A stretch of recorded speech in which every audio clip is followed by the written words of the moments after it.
இந்த பிரச்சனை என்னை விட்டு நீங்கினதுக்காக ஸ்தோத்திரம். என்னுடைய சரீரத்தில் இருக்கிற மாறுபாடுகள் சரியாகிறதுக்காக உமக்கு நன்றி.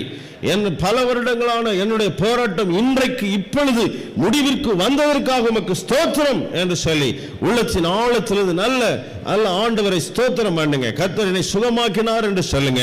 நான் சுகமானேன் என்று சொல்லுங்க. அவருடைய தழும்புகளால் சுகமாகிறேன் என்று சொல்லுங்க.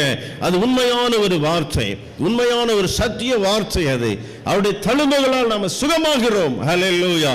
பேச முடியலன்னு சொன்னா பேச முடியும் என்னாலும் சொல்லுங்க. உள்ளத்தின் ஆழத்தில் உங்க வாயை கர்த்தர் திறப்பார் இயேசுவின் நாமத்தினாலே. உடைய காதுகளை கர்த்தர் திறப்பார்.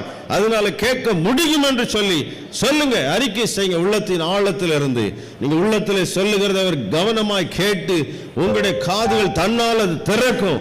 உங்களுடைய நாவின் கட்டுகள் அவிழ்க்கப்படும். உங்களுடைய கண்களில் இருக்கிற எல்லா செதில்கள் போல கீழே விழுந்து